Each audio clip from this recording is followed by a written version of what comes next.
கிறிஸ்து இயேசுவுக்குள் அன்பாய் அழைக்கப்பட்ட அன்புக்குரிய சகோதர சகோதரிகள், நம்முடைய பிதாவாகிய தேவனுடைய நாமத்துக்கு மகிமையாகவும் நம்முடைய ஆத்ம ஜீவத்திற்கு பிரயோஜனமாக தொடர்ந்து இந்த கேள்வி பதில் காரியங்களை நம்ம பார்க்கலாம்.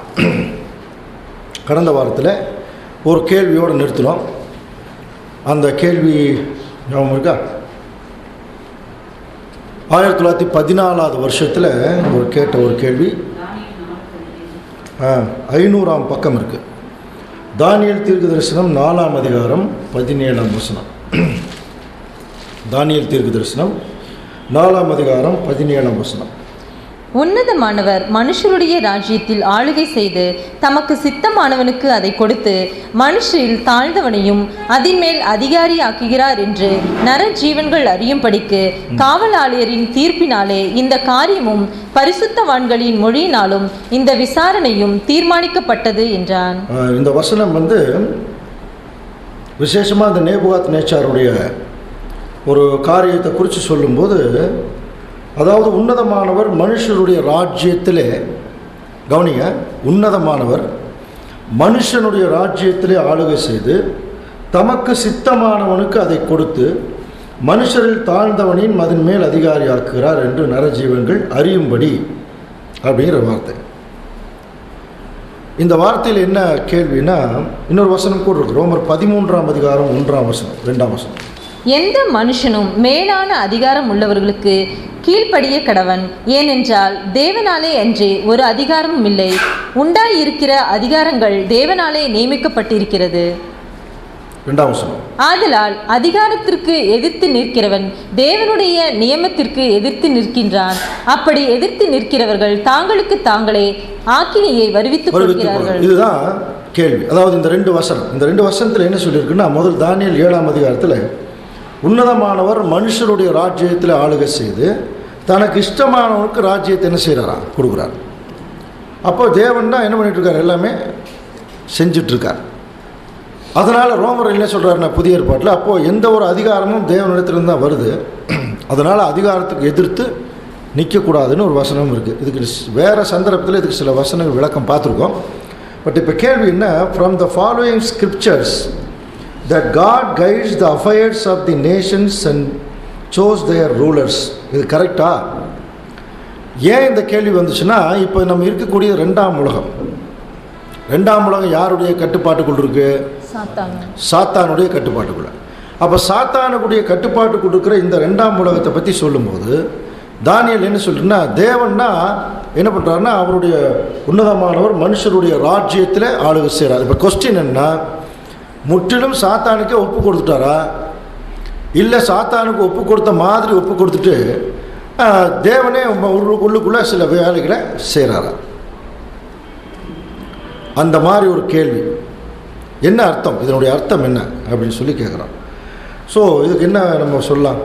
அதாவது ஒரு வசனம் சொல்லுது, சாத்தான் அவனுடைய கண்ட்ரோலில் தான் எல்லாமே இருக்குது, இந்த உலகத்தின் அதிபதி வருகிறான் அப்படின்னு சொன்னதுக்கப்புறம் இங்கே உன்னதமானவர் மனுஷருடைய ராஜ்யத்தில் என்ன செய்கிறார், ஆளுகை செய்கிறார். அப்படிங்கும்போது அப்போது மனுஷன், அதாவது என்ன சொல்கிறாரு, God guides the affairs of the nations. எல்லா நாடுகளில் இருக்கக்கூடிய நடவடிக்கைகளை தேவன் தான் கைட் பண்ணிகிட்ருக்காரா? எல்லா பக்கம் எல்லா நடவடிக்கைகளும் நடந்துகிட்ருக்கு. அப்போ தேவன் தான் இதை பார்க்குறாரா? அல்லது சோஸ் தேர் ரூலர்ஸ், அவங்க இந்த நாட்டுக்கு இந்த ராஜா தான் வரணும்னு தேவன் முதலே ஃபிக்ஸ் பண்ணிட்டாரா? என்ன சொல்லலாம்? இல்லைன்னு சொல்லாமா, ஆமான்னு சொல்லாமா? கொஞ்சம் கடினமான கேள்வி தான். ஏன்னா தேவன் முற்றிலும் அதாவது சாத்தானுடைய ராஜ்யம் தான் சொல்லி பார்த்துட்டோம். அப்போ சாத்தானுடைய ராஜ்யத்தில் தேவன் தலையிடாமல் அதை அவங்க விட்டுறணும். தேவன் ஏன் தீமையை அனுமதித்தார்? விட்டுருக்கணும். ஆனால் விடாமல் கொஞ்சம் இழுத்து பிடிக்கிற மாதிரியே இருக்கிறாரா அப்படின்னு சொல்லி ஒரு கேள்வி. ஸோ இந்த கேள்விக்கு ரசல் பதருடைய பதில், அதாவது நேபுகாத் நேச்சார் ஒரு காலத்தில் ரொம்ப டாப்பில் போனார். நம்ம படிக்கிற முடியாது, தானியேலே சொல்கிறார், நேபுகாத் நேச்சார் தேவன் எல்லா வல்லமையும் அதிகாரத்தையும் உனக்கு தான் கொடுத்தாரு, ஆனால் நீ அதை தக்க வச்சுக்காதனால நீ என்ன ஆகிட்ட, நீ கீழே விழுந்துட்ட, கொஞ்ச நாள் இந்த பூமியில் தரையில் விட வந்து கஷ்டப்பட்டார். அப்போது உயர்த்தினதும் தேவன் தான், தாழ்த்தினதும் தேவன் தான். அப்படின்னா தேவனுடைய இன்ஃப்ளூயன்ஸு சாத்தானுடைய உலகத்திலேயே இருக்குது. சாத்தான ஒரு பக்கம் வேலை செய்ய சொல்லிட்டார், ஆனால் தேவன் ஒரு பக்கம் என்ன பண்ணிட்டுருக்காரு, அவருடைய ஒர்க்கை இது ஒன்று. அப்போ நேபுகாத் நேச்சாருடைய ராஜ்யத்திலிருந்து உலக ராஜ்யம் எப்படி விழுகுங்கிறதுக்கு சில தீர்க்க தரிசனங்களை தேவனே அவர் டிசைன் பண்ணி கொடுத்துட்டார். ஒன்று. ரெண்டாவது, இப்போ தாவீது எடுத்துக்கலாம். தாவீதையும் பாருங்கள், முதல் சவுலை கீழே தள்ளிட்டு தாவீது மேலே கொண்டு வந்தார். தாவீது ஒரு குறிப்பிட்ட காலம் சாலமோன் அப்படி வந்தாச்சு. அப்போது யூதர்களுடைய ஒவ்வொரு, அதாவது புறஜாதி ராஜாக்களையே தேவன் வந்து நிர்ணயிக்கும் போது யூதர்களுடைய ராஜாக்களை நிர்ணயிக்காம விட்டு வரான். அப்போ அவங்களையும் இன்ஃப்ளூயன்ஸும் அங்கே இருக்குது. அது மட்டும் இல்லை, புறஜாதி ராஜாக்கள் இந்த இடத்துல இவங்க தான் ஆளணும்னு தேவன் ஃபிக்ஸ் பண்ணுறாராம். ஒரு முறை எலியா தீர்க்க தரிசனம் சொல்லும்போது 1 ராஜாக்கள் 19ஆம் அதிகாரம் 15ஆம் வசனம் பாருங்கள். சம்மந்தமே இல்லாமல் ஒரு ராஜாவை நீ போய் அபிஷேகம் பண்ணுங்கிறார். வாசிக்கலாம். 1 ராஜாக்கள் 19ஆம் அதிகாரம் 12ஆம் வசனம். 15. அப்பொழுது கர்த்தர் அவனை பார்த்து, நீ தமஸ்குவின் வழியாய் வனாந்திரத்திற்கு திரும்பி போய் ஆசகேலை சீரியாவின் மேல் ராஜாவாக. பாருங்க, இப்போ இஸ்ரேல் ஜனங்களை தான் தேவன் டீல் பண்ணிட்டு இருக்கார் எலியா எலிசா தீர்க்கதரிசி காலத்தில். ஆனால் சீரியாவை பற்றின சீரியாங்கிறது புறஜாதி நாடு, அங்கே யார் ஆண்டா நமக்கு என்ன. ஆனால் தேவன் என்ன பண்ணுறாருன்னா, பர்டிகுலராக நீ போய் அங்கே வந்து ஆசகேல போய் என்ன பண்ண, சீரியாவின் மேலே அபிஷேகம் பண்ணிட்டு வா அப்படிங்கிற. அப்போது அங்கே ஏதோ ஒரு தேவனுடைய வேலை இருக்குது, அதுக்காக நீ ஆசைகளை போய் சீரியாவின் மேலே நீ அபிஷேகம் பண்ணு. அப்போது தேவன் என்ன செய்கிறார்னா, மனுஷருடைய ராஜ்யத்திலே அவர் என்ன செய்கிறார், இப்போது தன்னுடைய ஆட்சியை செலுத்துகிறார். அதுதான் தானியேலில் சொல்லப்பட்டிருக்கு, மனுஷருடைய ராஜ்யத்தில் அவர் ஆட்சி செலுத்துகிறார். ஆக்சுவலாக மனுஷருடைய ராஜ்யங்கிறது சாத்தானுடைய இந்த 2வது உலகம். அதே மாதிரி தான் சாத்தானையே எப்படி வச்சுருக்கார் அப்படின்னு சொல்லி பார்க்கும்போது, சாத்தானே தேவன் வந்து நீ என்ன வேணாலும் பண்ணிக்கோ அப்படிங்கிற அர்த்தத்தில் வைக்கல. அவனுடைய வாழ்க்கையை வச்சே தேவன் ஒரு பிளான் பண்ணியிருக்கிறான். அந்த சாத்தானாக பாவிக்கப்பட்ட ஒரு நிழல் பழைய ஏற்பாட்டில் யார் சொல்லலாம்? சாத்தான். இந்த கேரக்டர் வந்து சாத்தானுடைய கேரக்டர் ஒத்து வருது அப்படின்னு யார் சொல்லலாம்? யாருங்க? ஆமான்னு சொல்லலாம். அப்புறம் ஆமான் ரொம்ப பின்னாடி பார்வோன் ராஜாவாவது எகிப்திலிருந்து ஜனங்களை விடமாட்டேன்னு சொன்னான். மோசை வந்து கூப்பிடுறது எல்லாமே நம்ம தீர்க்க தரிசனம். கிறிஸ்து வந்து ஜனங்களை வெளியே கொண்டு வர தீர்க்க தரிசனம். அப்போ அந்த பார்வோன் ராஜாவே தேவன் எதுக்கு ஃபிக்ஸ் பண்ணாரா? அங்கே வாசிக்கலாம். யாத்திராகமம் 1ஆம் அதிகாரம் 16ஆம் வசனம். என்னுடைய வல்லமையை உன்னிடத்தில் காண்பிக்கும்படியாகும். பாருங்க, என்னுடைய வல்லமையை உன்னிடத்தில் காண்பிக்கும்படியாகவும் என் நாமம் பூமி எங்கும் பிரஸ்தாபம் ஆகும்படியாகும். என் நாமம் பூமி எங்கும் பிரஸ்தாபம் பண்ணும்படியாகவும் உன்னை நிலைநிறுத்தினேன். அப்போ பார்வோன் ராஜாவை தேவன் எதுக்கு நிலை நிறுத்தி வச்சிருக்காரா? தேவனுடைய பிரஸ்தாபம், அவருடைய க்ளோரி ஜனங்களுக்கு தெரியும். அதனால தான் அந்த வசனமே பாருங்க, பார்வோன் ராஜாவுடைய மனதை யார் கடினப்படுத்துறது வாசிக்கிறோம்? தேவனே தான் கடினப்படுத்துகிறார். ஒவ்வொரு வாதையிலையும் தேவன் தான் கடினப்படுத்துகிறார். அப்புறம் மறுபடியும் கடினப்படுத்துகிறார். ஏன்? தேவனுக்குடைய பிள்ளைகளுக்கு எவ்வளவு பராக்கிரமம் இருக்குது, அதன் நிமித்தம் தேவனுக்கு எவ்வளோ பராக்கிரமம் இருக்குதுன்னு சொல்லி தான் அழைத்த ஜனங்களுக்கு தெரியணும். ஸோ அதுவும் தேவன் தான் என்ன பண்ணுறார். இப்போ அதுக்கு என்ன ரசல் விளக்கம் கொடுக்குறார்? God did not approve the பார்வோனை வந்து அவர் அங்கீகரிக்கல, but he used him to show forth his glory. அவனை தன்னுடைய மகிமையை வெளிப்படுத்துறதுக்காக இப்போ சாத்தான் என்ன பண்ணுறாரா, அங்கே பார்வோனை தேவன் வச்சார். அதே மாதிரி தான் சாத்தான தேவன் இன்னைக்கு அனுமதிச்சிருக்க காரணம், இவர் யாருங்கிறத அவன் மூலமாக உலக ஜனங்களுக்கு தன்னுடைய மகிமையை அவர் வெளிப்படுத்திடுவார். He do operation through them. நிறைய ஜனங்களை தேவன் வந்து என்ன பண்ணுறாருன்னா தன்னுடைய இன்ஃப்ளூயன்ஸில் தான் வச்சுருக்காரான். இப்போ வேற ஒரு பாயிண்ட்டுக்கு வரப்பு. அது மாதிரி 1912ஆம் வருஷத்தில் வந்து பார்த்தீங்கன்னா அமெரிக்காவுடைய பிரசிடெண்ட் யார், அப்படி அது யார் இருக்க வேணுங்கிறதே தேவன் தான் நிர்ணயிக்கிறார். என்ன ஒரு பிரதர் வந்து அமெரிக்காவில் இருக்கிறதுனால அவர் சொல்கிறார். அதே மாதிரி போப்பு இத்தனை காலம் அரசாட்சி பண்ண தேவன் ஏற்கனவே ஃபிக்ஸ் பண்ணிட்டார். பாருங்க, தானியேலுக்கே சொல்லிட்டார் 1260 வருஷம் இவங்க இருப்பாங்க, ஆட்சி பண்ணுவாங்க அப்படின்னா தேவனால் என்ன பண்ணப்பட்டாச்சு, அது ஏற்கனவே நிர்ணயிக்கப்பட்டாச்சு. அப்போது சாத்தான் கையில் கொடுத்துட்டார் அப்படிங்கிற ஒரு பாயிண்ட் இருந்தால் கூட தேவனுடைய கட்டுப்பாடு இல்லாமல் எந்த காரியமும் அங்கே இருக்கிறது இல்லை. ஸோ போப்பை அலோவ் பண்ணியிருக்கார், அப்புறம் ப்ராட்டஸ்டன்ட்டையும் அலோவ் பண்ணியிருக்கார். அப்போ தேவன் என்ன பண்ணுறாருனா சில விஷயங்களை அலோவ் பண்ணி வச்சுருக்கார். இப்போ சொல்கிறா பாருங்க, the kingdom of God is set up, ராஜ்யம் ஸ்தாபிக்கப்படுது. And that they are reigning in God's kingdom. இப்போ ஏற்கனவே ராஜ்யம் ஸ்தாபிக்கப்பட்டாச்சு. தேவன் எப்படி இதை கொண்டு வராருன்னா, அதாவது ராஜ்யம் உள்ள வந்துருக்கு, 1000 ஆண்டு அரசாட்சி உள்ள வந்தாச்சு. 1000 ஆண்டு அரசாட்சி வர்றதுக்கு முன்னாடியே சாத்தானுடைய ராஜ்யத்தில் இயேசு கிறிஸ்து தேவன் என்ன செய்யறாருன்னா தன்னுடைய ராஜாக்களை வச்சு ஆட்சி பண்றாரு. இப்போ என்ன பண்றாருன்னா ராஜ்யம் ஆரம்பிச்சதுக்கு அப்புறம் இதுல அவனுடைய ராஜாக்களை வச்சு ஆட்சி பண்றாரு. யாருடைய ராஜாக்கள்? சாத்தானுடைய. அவருடைய ராஜ்யம் ஆரம்பிச்சிருக்கு. அவன் சொல்ற பாருங்க, that they are reigning in God's kingdom. தேவனுடைய ராஜ்யத்தில் ஆட்சி பண்றாங்க. அப்படின்னா சாத்தானுடைய ராஜ்யத்திலே தேவனுடைய இன்ஃப்ளூயன்ஸ் அப்படி இருக்கும்போது தன்னுடைய ராஜ்யத்தில் இன்ஃப்ளூயன்ஸ் எல்லாமே இருக்கும். அவர் என்ன நினைக்கிறாரோ அவருடைய ராஜ்யத்துக்குள்ள இதே ராஜாக்களை வச்சு எல்லா வேலையும் பண்ணிடுவார். அதனால தான் இந்த ராஜாக்கள் இவங்களுக்கு தவறான முடிவுகளை எடுக்கிறதுக்கு ஒரு வாய்ப்பு. இவங்க தவறான முடிவு எடுக்க ஜனங்கள் கொந்தளிச்சுட்டே இருப்பாங்க. கொந்தளிச்சு ஒரு எக்ஸ்ட்ரீமுக்கு போகும்போது தான் கம்ப்ளீட்டாக இந்த ராஜ்யமே வேண்டாங்கிற லெவலுக்கு வரும். அப்போ எதை வச்சு தான் அதை செய்யணும்? அந்த ஜனங்களை வச்சே தான். நம்ம ஏற்கனவே படித்தோம் இல்லையா, ஆதாம் வச்சே ஆதாமுக்கு விரோதமாக தேவனுக்கு விரோதமாக சாத்தான் திருப்பினான். இப்போ தேவன் என்ன செய்கிறாருன்னா சாத்தானுடைய ஜனங்கள் அவனுடைய மென்டாலிட்டியை அவனுக்கு விரோதமாக என்ன பண்ணுறாரு, இப்போ அவர் திருப்புறார். இதுதான் அந்த ப்ராசஸ் ஏற்கனவே சொன்னோம்.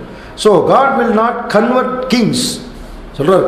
ராஜாக்களை அவர் மனசில் மாற்றலை. He will not make them saints, அவங்கள பரிசுத்தவான்களாகவும் மாற்றலை. But he can allow to rule பண்ணுறதுக்கு கொஞ்சம் அலோவ் பண்ணியிருக்கார். அடுத்தது, if it goes extreme God will overrule.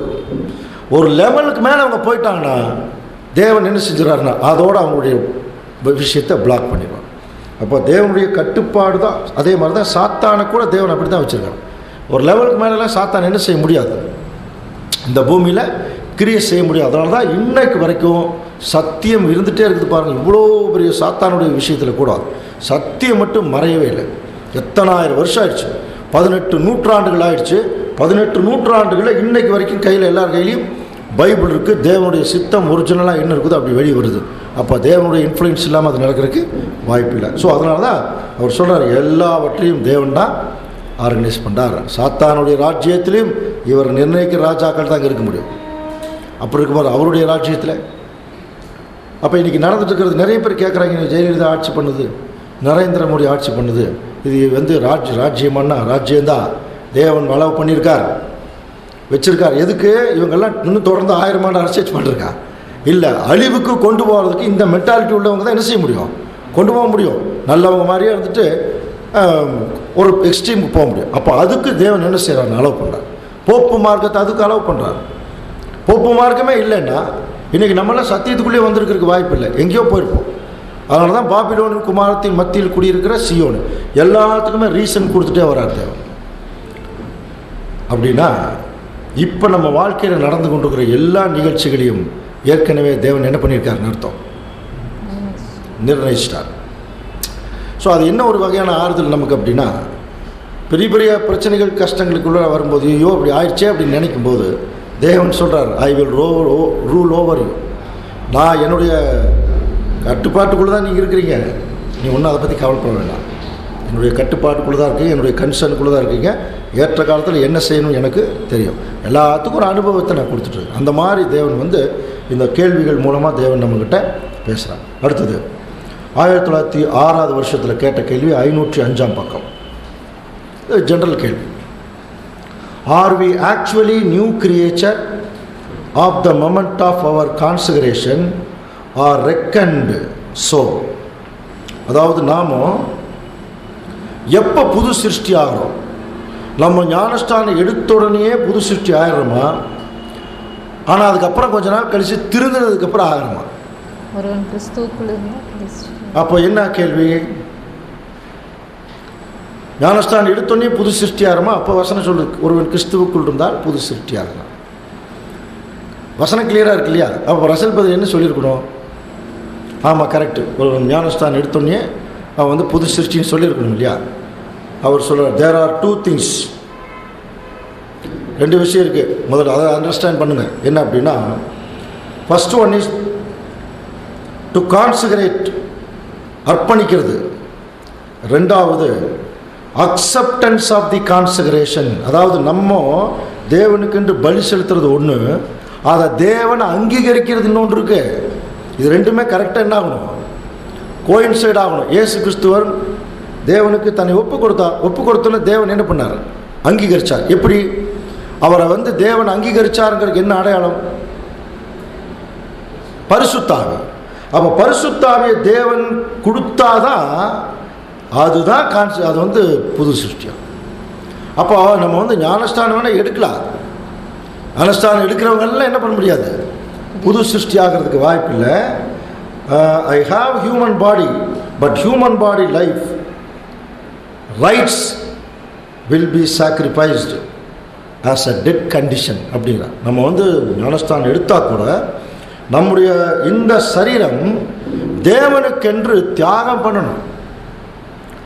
ஒரு டெட் கண்டிஷன் இருக்கணும், செத்த ஒரு நிலைமையில். அதாவது உலகத்தினுடைய எந்த விதமான காரியங்களும் நம்மளை பாதிக்காதபடி செத்த கண்டிஷன் இருக்கணும்.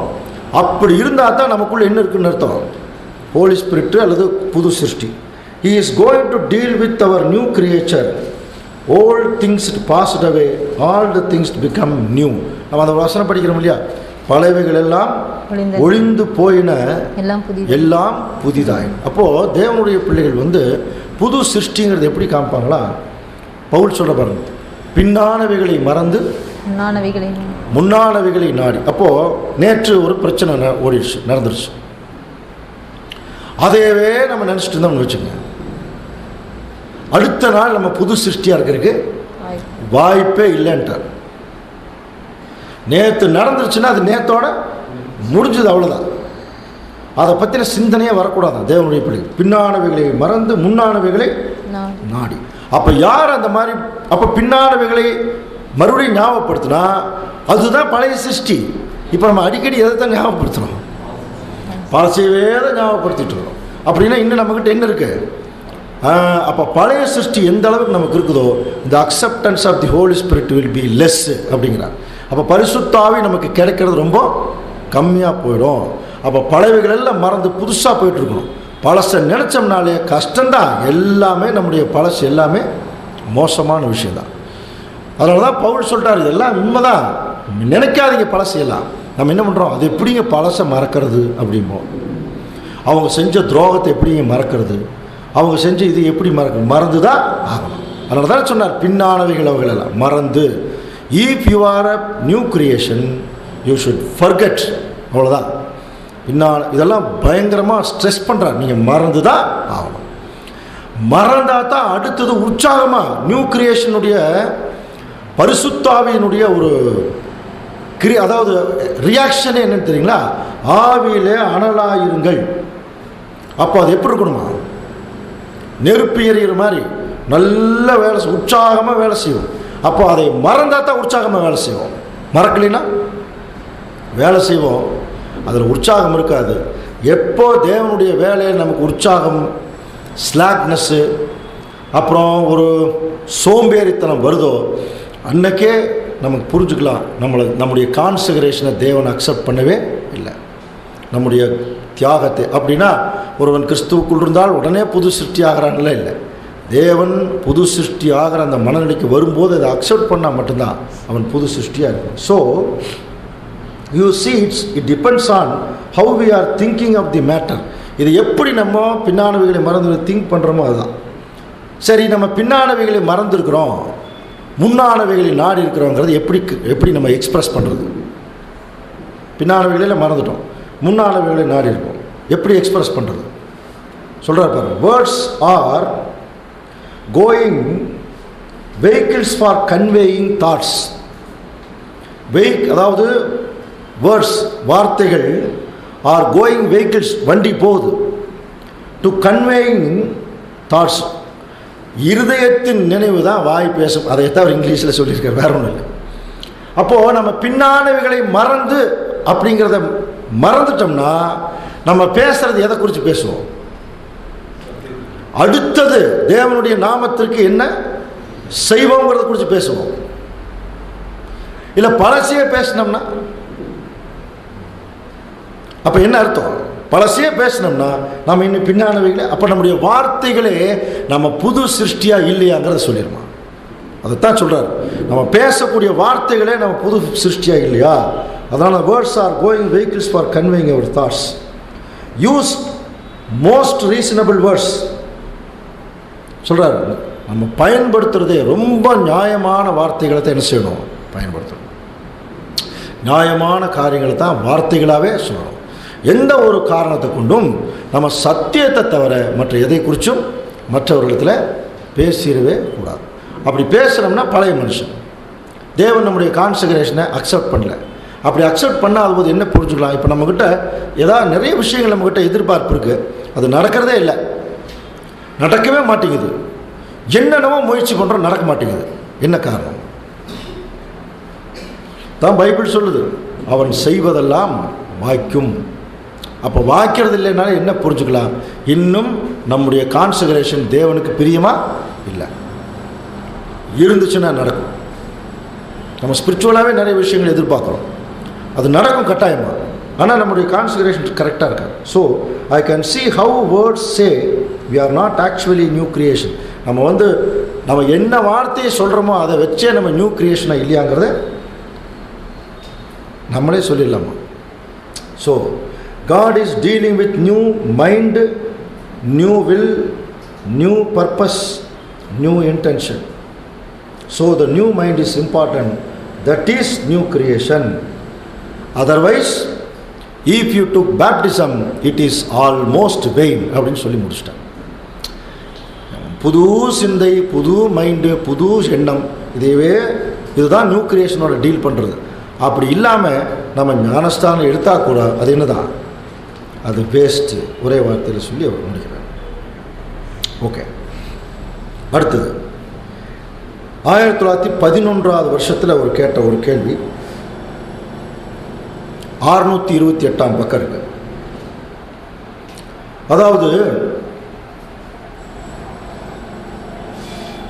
வெளிப்படுத்தல் 7ஆம் அதிகாரத்தில் முத்திரை போடப்பட்டவர்களின் தொகையை சொல்ல கேட்டேன். அவர்கள் எத்தனை பேர்? 1,44,000 பேர். அவங்க என்ன கோத்திரம்?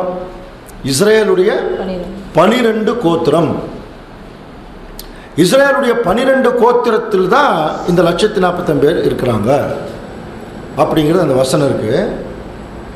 அப்படின்னா ஒருத்தர் கேட்குறார் 1911 வருஷத்தில். இப்போ நமக்கு தெரியும் அது கோத்திரம் அல்ல, கோத்திர குணலட்சணம்ங்கிறது தெரியும். ஆனால் இவருக்கு தெரியல. யாருக்கு? கேட்டவருக்கு தெரியல. இப்போ கேட்டவருக்கு அவர் பதில் கொடுத்து, நாம் கொடுக்குற பதிலை விட வேற ஒரு மாதிரி ஒரு கோணத்தில் ஒரு பதில் கொடுத்து கன்வின்ஸ் பண்ணுறார். எப்படின்னு பார்த்தீங்கன்னா, அதாவது அவங்க என்ன கேள்வி கேட்குறாங்கன்னா, இப்படி வசனம் இருக்குது அப்படின்னா இஸ்ரேல் ஜனங்க தான் அந்த வாய்ப்பு அப்படின்னா எல்லா இஸ்ரேல் ஜனங்களும் அதில் ரட்சிப்புக்குள்ளே வந்துடுவாங்களா அப்படிங்கும்போது, அப்போ பிரதர் ரசல் அதுக்கு பதில் கொடுக்குறார். நோ, இஸ்ரேல் ஜனங்கள் எல்லாருமே முத்திரை போடப்பட்டவர்கள் அல்ல. முதல்ல அதை புரிஞ்சுங்க. இஸ்ரேல் ஜனங்கள் எல்லாருமே முத்திரை போடப்பட்டவர்கள் அல்ல. அப்போ முத்திரை போடப்பட்டவர்கள் யார் அப்படின்னா அந்த 1,44,000 தான். இவங்க யாருன்னு சொல்லி பார்த்தீங்கன்னா வானத்து நட்சத்திரம் அப்படிங்கிற ஒரு லெவலுக்கு வரும். அப்போ அந்த வானத்து நட்சத்திரம் அப்படிங்கிற ஒரு ஆசீர்வாதம் முதல்ல யாருக்கு தேவன் கொடுத்தார்? ஆபிரகாமுக்கு. அப்படின்னா அவங்க என்ன கேள்வி கேட்குறாங்க? ஆபிரகாமுடைய சந்ததி தானே. அப்போ ஆபிரகாமுடைய சந்ததி தானே இவங்க இஸ்ரேல் ஜனங்க. அது எப்படி நீங்கள் புறஜாதின்னு சொல்கிறீங்க? அப்போ ஆபிரகாம் யாருக்கு தகப்பன்? யாருக்கு தகப்பன் அப்படின்னா அந்த யூத இஸ்ரேல் ஜனங்களுக்கு. இப்போ என்ன சொல்கிறாருன்னா, நீங்கள் அதை கொஞ்சம் நல்லா உற்று கவனிச்சு பாருங்கள். ஆபிரகாமை தேவன் யாருக்கு தகப்பனாக நியமிக்கிறார்? நீங்கள் யூதர்கள்னு முடிவு பண்ணதுனால தான் அந்த ஆபிரகாம் ஈசாக்கு சந்ததி வந்ததுனால தான் நீங்கள் யூதர்கள் இஸ்ரேல் ஜனங்கள் சொல்கிறீங்க. ஆனால் தேவன் அப்போவே அப்படி சொல்லலையா. ஆதியாகமம் 22ஆம் அதிகாரம் 18ஆம் வசனம் வாசிக்கலாம். ஏற்கனவே சொல்லியிருக்காரு, நீங்கள் கிறிஸ்துவுடையவர்களானால் நீங்கள் ஆபிரகாமின் சந்ததியாராயின்னு சொல்லியிருக்கு. ஆனால் 22:18 வாசிக்கலாம்.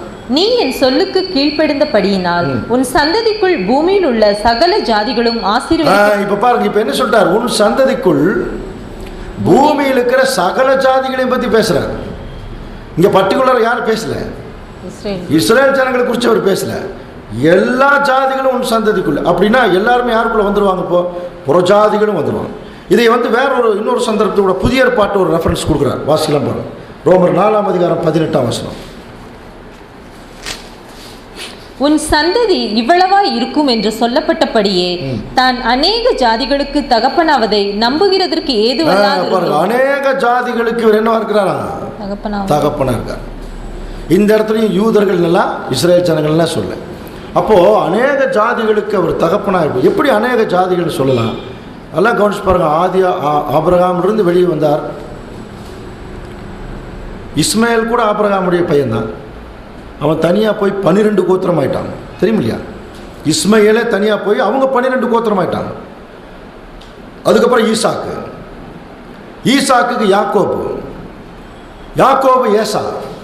ஏசாவு யாருடைய சந்ததி தான்? ஆபிரகாமுடைய சந்ததி தான். அவர் தனியாக போயிட்டார். ஏசா ஒரு குரூப் மோவாபியர்கள் படிக்கிறோம் இல்லையா? அப்போ ஆபிரகாமிலிருந்து என்ன இருக்குது? நிறைய சந்ததி வெளியே போயிருக்கு. ஆனால் என்ன விசேஷம்னா, தேவன் என்ன நினைக்கிறார்னா, இஸ்ரேல் ஜனங்கள் மூலம்தான் இந்த சந்ததி வரணும் அப்படின்னு சொல்லிட்டு முதல்ல இந்த 1,44,000 பேர் இஸ்ரேல் ஜனங்களுக்குள்ள இருந்தால் வரணும்னு தேவன் விரும்புகிறார். அதனால் அவர் என்ன பண்ணுறாருன்னா, மாம்ச இஸ்ரேல் ஜனங்களுக்குள்ளேயே ஆவிக்குரிய இஸ்ரேல் ஜனங்களை தேர்ந்தெடுக்கிறாரா. பாருங்க, நம்ம என்ன சொல்லிட்டு இருக்கிறோம்? அவங்க மாம்ச இஸ்ரேல் ஜனங்க, நம்மெல்லாம் ஆவிக்குரிய இஸ்ரேல் ஜனங்க. இப்போ தேவனுடைய திட்டம் என்னன்னா, இதுக்குள்ளது தான் வெளியே வரணும் அப்படிங்கிற ஒரு கண்டிஷனில் தேவனுடைய சித்தம் இருக்கும்போது முதல்ல அவர் எடுத்தது மாம்ச இஸ்ரேல் ஜனங்களுக்குள்ளேயே யார் தேர்ந்தெடுக்கிறார்? ஆவிக்குரிய இஸ்ரேல் ஜனம். ஸோ அந்த 12 கோத்திரம்னு சொல்லியிருக்கு இல்லையா? அப்படின்னா கவனிச்சு பாருங்க. அப்போ இஸ்ரேல் ஜனங்களையே அப்படியே எடுத்துக்கிட்டா கூட எல்லாருமே 12,000 ஈக்குவலாக வரக்கு வாய்ப்பு இருக்கா? ரூபன் கோத்திரம் அவங்க எத்தனை பேர் இருக்கிறாங்கன்னே தெரியாது. அப்போ அவங்கெல்லாம் 12,000 ஈக்குவலாக வர்றதுக்கு வாய்ப்பு இல்லை. அவர்கள் எந்த நிலைமையில் தேவன் கூப்பிட்டாரோ அந்த நிலைமையில் இப்போ புறஜாதிகளை கூப்பிட்றார். இப்போ இஸ்ரேல் ஜனங்களை வந்து எப்படி கூப்பிட்டார்? நீங்கள் எல்லா ஜாதிகளை விட எனக்கு சொந்த சம்பத்து. அதே மாதிரி தான் யாரையும் கூப்பிட்றாரா? புறஜாதிகளையும் கூப்பிட்றார். சரி, புறஜாதிகளுக்குள்ளே நம்ம கூப்பிட்டா கூட இப்போ நாம் என்ன கோத்திரம்? ரசல் பதர் சொல்கிறார், புறஜாதிகள் கூப்பிட்டா கூட நம்ம தான் கோத்திரமா அல்லது ஆசேர் கோத்திரமா? இல்லையே. அந்த கோத்திரத்துக்குள்ளேயே நம்ம என்ன ஆகலை, வரல. இன்னொரு விஷயம், தேவன் வந்து இஸ்ரேல் ஜனங்களுக்கு தான் அந்த வாய்ப்புன்னு சொல்லிட்டா புறஜாதிகளுக்குன்னு அவர் சொல்ல வேண்டிய அவசியமே இருந்திருக்காது. ஆனால் என்ன சொல்லிட்டார்? பின்னாடி புறஜாதிகளுக்கு சொல்லும் போதே புரிஞ்சுக்கலாம். அப்போ இஸ்ரேல் ஜனங்களுக்கு அந்த வாய்ப்பு இல்லை. ஸோ ரொம்ப முக்கியமாக கவனிக்க வேண்டியது, புறஜாதிகளுக்கு தேவன் வந்து வாய்ப்பு கொடுத்ததனுடைய நோக்கமே இந்த 12,000 அதனால தான் அவங்க வந்து அது கொஞ்சம் பார்த்தோம். 12,000 போது அந்த கோத்திரம் தான். ஆக்சுவலாக 12,000 அவர் என்ன விளக்கம் நம்ம என்ன விளக்கம் கொடுத்துட்டோம்? ஒவ்வொரு குணலட்சணத்தையும் ஈக்குவலாக இருக்கணும். இது ரசல் பதர் எப்படி அதை ஆப்போசிட்டாக அது அவங்களுக்கு புரிய வைக்கிறாருன்னா, அப்படியே எடுத்துக்கிட்டா கூட இப்போ நாம் எந்த கோத்திரம்? நம்மெல்லாம் வந்து ஏதாவது ஒரு கோத்திரத்திலே இருக்கிறோம் இல்லையே. அந்த 12 கோத்திரத்திலையும் வரணும் அப்படிங்கிற ஒரு கண்டிஷன் என்ன? அந்த 12 கோத்திரத்தில் இருக்கக்கூடிய குணலட்சணத்தை முதல் இஸ்ரேல் ஜனங்கிட்ட எதிர்பார்த்தாராம். அதனால தான் அவங்க அப்படி பேர் வச்சாராம். புரியுதுங்களா? ரூபன் அப்படின்னா இப்படித்தான் இருக்கணும்னு பேர் வச்சாராம். அந்த 12 கோத்திரத்தில் குணலட்சணத்தையும் அவங்களுக்கு இல்லாதனால தான் இப்போ தேவன் அப்படியே ஸ்பிரிச்சுவலாக மாற்றிட்டார். வந்தீங்கன்னா இந்த 12 கோத்திரத்துக்குரிய குணலட்சணத்துக்குள்ள தான் நீங்கள் இருக்கணும். அதுக்கு தான் நான் அவங்கள நிழலாக வச்சுருக்கேன். இந்த 12 கோத்திர குணலட்சணத்துக்குள்ளே நீங்கள் புறஜாதியர் யார் வேணாலும் வரலாம். ஆனால் வந்தால் பாருங்க, ஏற்கனவே அவங்ககிட்ட எதிர்பார்த்த இந்த 12 அது அவங்ககிட்ட இல்லை. அதனால் இப்போ நான் உங்களை கூப்பிட்ருக்கேன். அப்போ இந்த 12 உங்ககிட்ட என்ன இருக்கணும்? முழுசாக இருக்கணும். அப்படி இருந்தால் தான் இப்போ வந்து அதே மாதிரி இப்போ ஒரு சின்ன உதாரணம் கொடுக்குறாரு. அப்படியே வர்றதுனா கூட ஈக்குவலாக வர்றதுக்கு வாய்ப்பு இல்லை. இப்போ அமெரிக்காவுடைய ஆர்மி வந்து பென்சில்வேனியாவில் ஒரு ஒரு பெட்டாலியன் இருக்குது, நியூ ஜெர்சியில் ஒரு பெட்டாலியன் இருக்குது, நியூயார்க்கில் ஒரு பெட்டாலியன் இருக்குது, அப்புறம் அலபாமாவில் ஒரு பெட்டாலியன். இப்போ அதில் யாரோ ஒருத்தர் 4 பேர் ஏதாவது தவறி போயிட்டாங்கன்னா அந்த மிச்சிருக்கிற 4 பேர்த்துக்கு தான் என்ன பண்ணுவாங்க?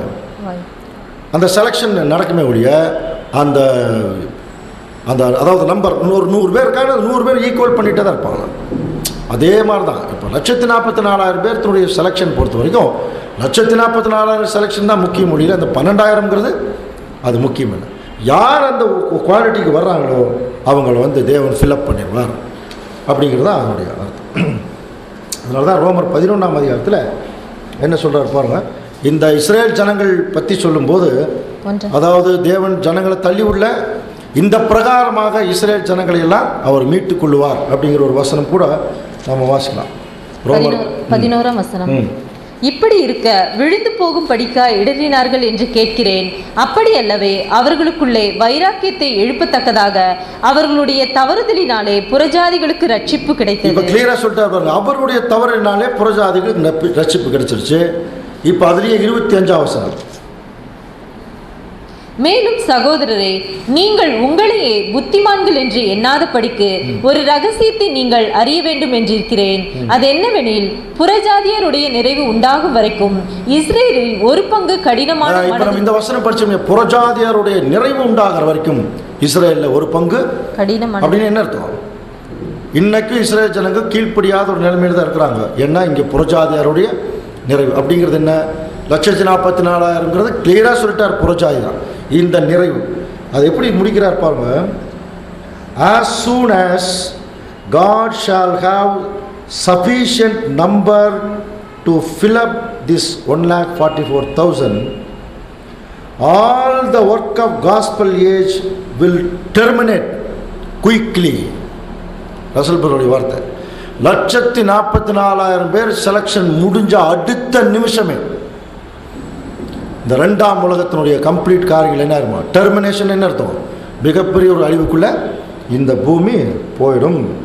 அதுக்கு பிறகுதான் இஸ்ரேல் ஜனங்களே ரட்சி. ஏன்னா அதுக்கப்புறம் தான் இஸ்ரேல் ஜனங்களுக்கு உத்தர காலத்தில் தான் அந்த உணர்வு வரும். அந்த உணர்வின் நிமித்தம் தான் இந்த பிரகாரமாக தேவன் வந்து யாக்கோபை விட்டு விசுவாசத்தை அவிசுவாசத்தை அவங்களை விட்டு விலக்கி விசுவாசத்தை கொடுத்து மீட்கப்படுவார்கள். அதான் வசனம் சொல்லி இந்த பிரகாரமாக இஸ்ரேல் ஜனங்கள் மீட்கப்படுவாங்க. இப்போ கடைசியில் தான் இஸ்ரேல் ஜனங்கள் மீட்கப்படுவாங்க. இல்லையா? இந்த 1,44,000 12 கோத்திரத்துக்கு அவங்களுக்கும் சம்மந்தம் இல்லை அப்படின்னு சொல்லி முடியும். அடுத்தது 1915ஆவது வருஷத்தில் கேட்ட ஒரு கேள்வி, 632 பக்கம். Does the scapegoat have any part of the sin offering? நல்லா கவனிங்க. ஸ்கேப்கோட்னு என்ன? சிவப்பாடு, போக்காடு. அதாவது போக்காடு அதுக்கு வந்து ஏதாவது அதாவது have any part of the sin offering, பாவ நிவாரண பலியில் போக்காடுக்கு ஏதாவது பார்ட் இருக்கா, பங்கு இருக்கா?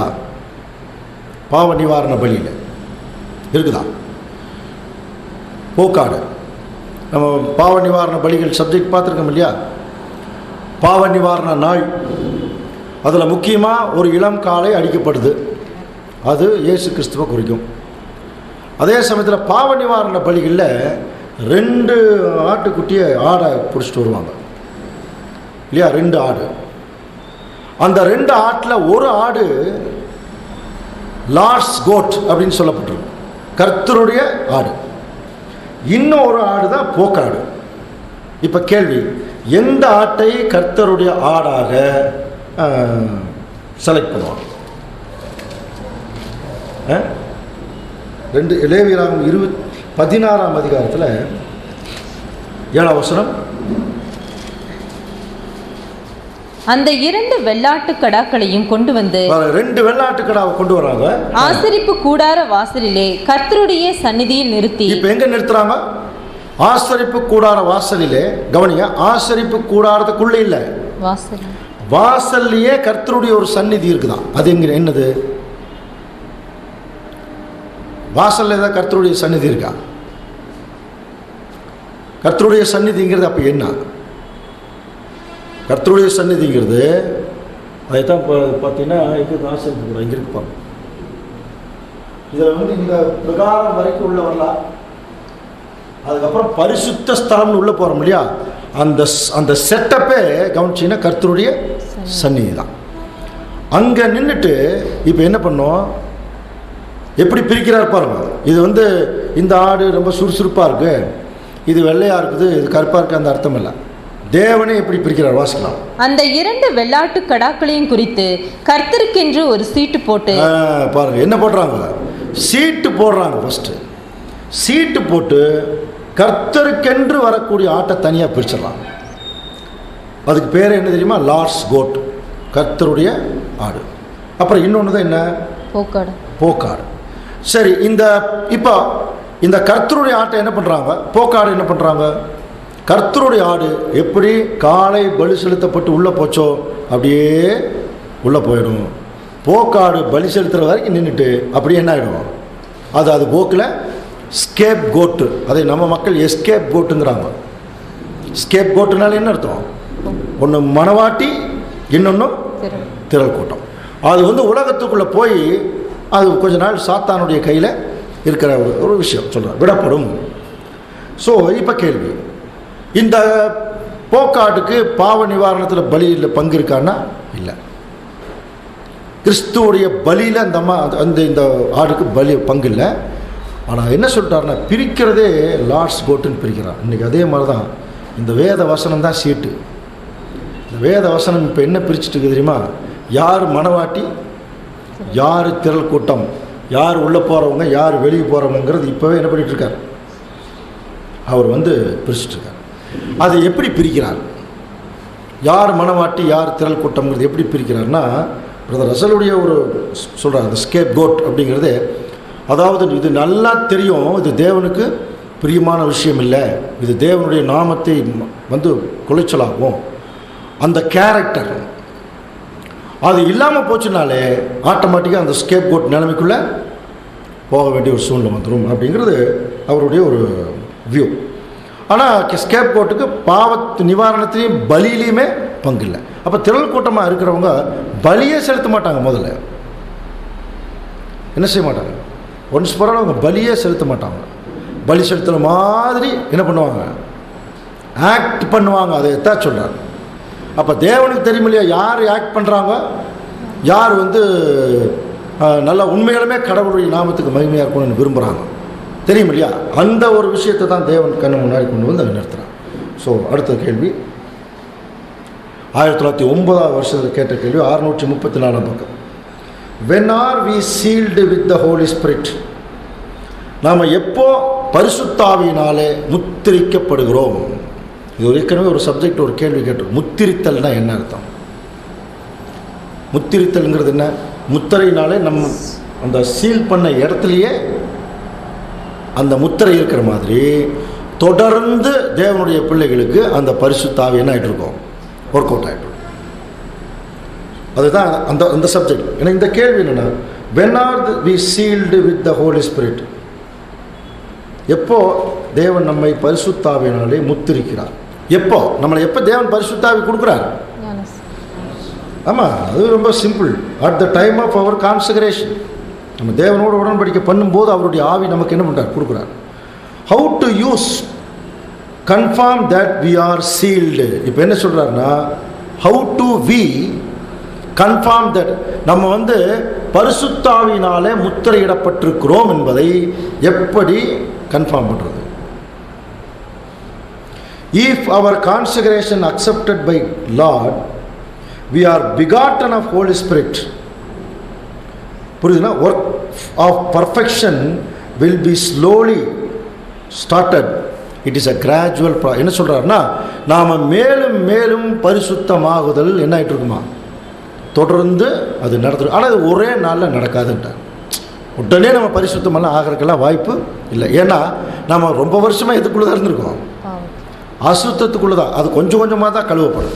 அது ஒரு ப்ராசஸ்ங்கிறாங்க. அப்போது அந்த பரிசுத்தாவியை தேவன் நமக்கு கொடுக்கும்போது, அந்த பரிசுத்தாவி நம்மக்கிட்ட இருக்கிறதுங்கிறத எப்படி கண்டுபிடிக்கலாம்னா, நாம் ஒவ்வொரு வாரமும் அல்லது ஒவ்வொரு நாளும் அல்லது ஒவ்வொரு மாதமும் இந்த ஸ்டேஜிலேருந்து அடுத்த ஸ்டேஜுக்கு என்ன ஆகிடுவோம்?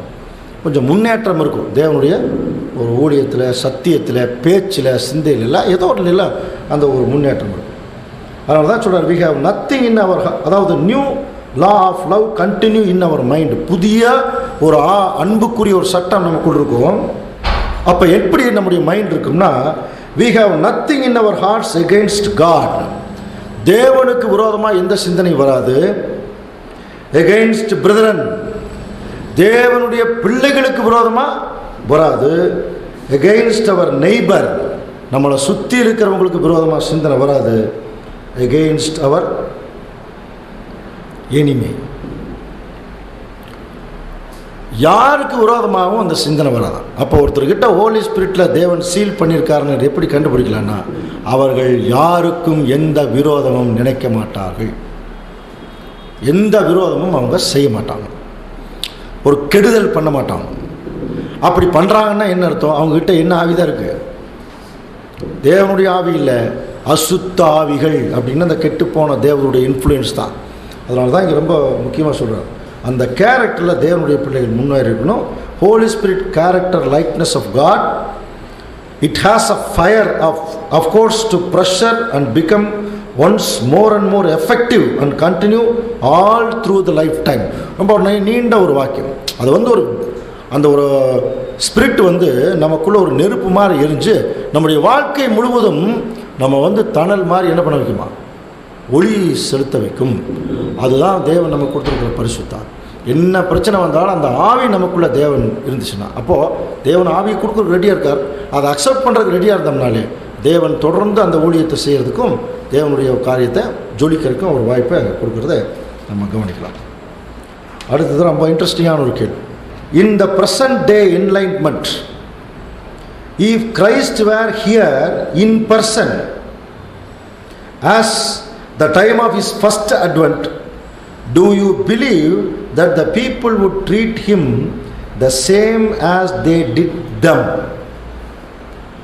கேள்வி புரிஞ்சிருக்காது, நானே சொல்லிடுறேன். அதாவது இந்த ப்ரெசன்ட் டே என்ன, இப்போ இருக்கக்கூடிய நிறைய சத்திய வெளிச்சம் இருக்குது.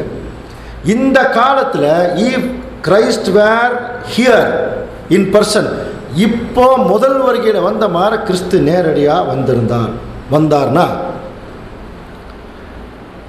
அன்னைக்கு எப்படி இயேசு கிறிஸ்துவை ட்ரீட் பண்ணாங்க இல்லையா, அதே மாதிரி ட்ரீட் பண்ணுவாங்கன்னு நீங்கள் நம்புறீங்களா?